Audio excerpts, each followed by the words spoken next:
기후위기로 인해 갈수록 인명피해가 증가하고 있는데 경제적 영향도 같이 커지고 있다고 하죠. 기후위기, 곧 경제적 위기가 되고 있다는 건데요. 예컨대 작년에 미국을 강타했던 슈퍼 허리케인 아이다로 인해서 루이지애나 보험사 두 곳이 파산했다고 합니다. 거래 고객만 2만 8천 명, 보험사의 피해액이 최대 47조 원에 달했다고 하고요.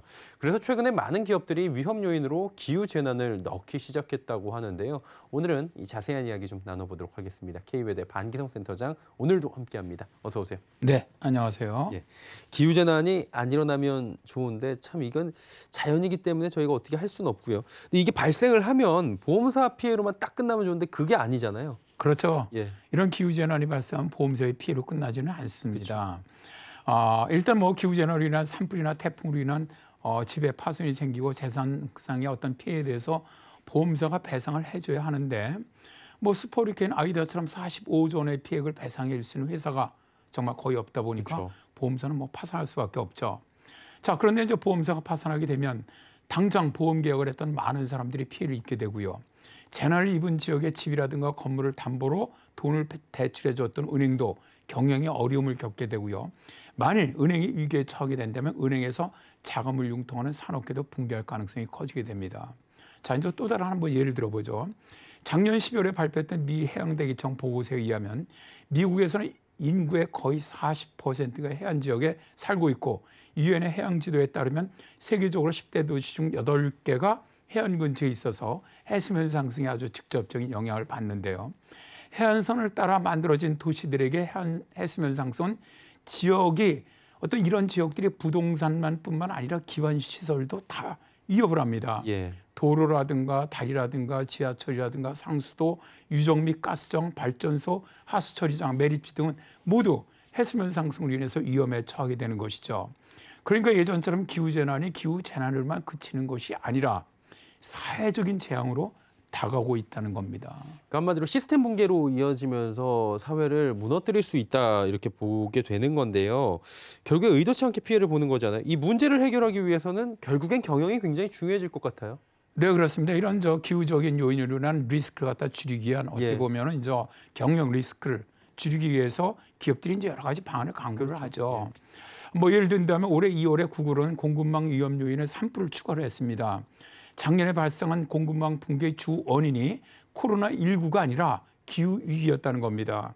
구글은 최근 연간 보고서 공시를 통해서 공급망에 대한 잠재적 위험 요소로 지금까지 해수면 상승, 홍수 등을 기재를 해왔는데 올해부터는 산불을 추가로 기재하기로 했다라고 밝혔죠.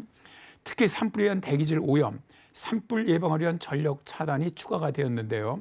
대기질 오염의 경우 작년에 미 서부 지역의 대형 산불 영향으로 보입니다. 미 서부 지역에서 발생했던 초대형 산불에서 발생했던 대기 오염 물질이 뉴욕 등 동부 지역에 영향을 주었다는 것이죠.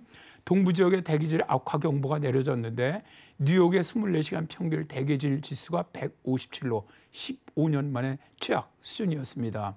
이로 인한 건강 피해 등 사회적 경제적 피해는 막대했었죠. 예.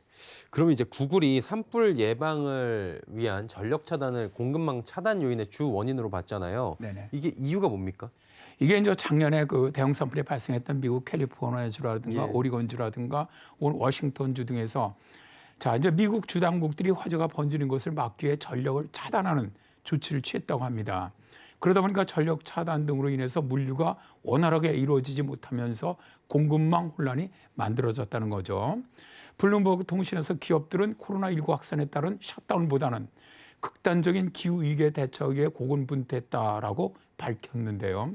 특정 지역에서 발생했던 폭염 혹은 혹한 등으로 인해서 생산 및 배송 시간이 늦어지면서 전체 공급망에 혼란을 초래했다는 겁니다.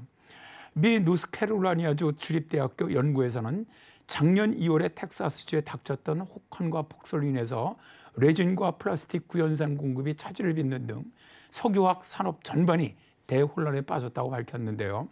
당시 전력망이 극심한 정전 사태를 겪으면서 우리나라 삼성전자 공장도 3개월 동안 가동이 중단되었었죠. 자, 이제는 캐나다 섭의 폭염이라든가 대형 산불이 미일 시장을 교란시키는 것이라든가 브라질의 대가뭄이 세계 식품 시장 공급망을 교란시킨 것도 하나의 예입니다. 이에 대해서 전문가들은 코로나19로 인한 공급망 위기는 일시적이지만 기후변화에 의한 공급망 위기는 앞으로 예측 불가능하고 복수적으로 나타날 것이기 때문에 기업들이 기후위기의 리스크를 줄이기 위한 이런 노력들을 해야 한다라고 말하고 있는 것이죠. 예, 위협적인 자연재해로 인한 공급망 위기에 대한 이야기 오늘 나눠봤습니다. K외도의 반기성 센터장이었습니다. 고맙습니다. 네, 감사합니다.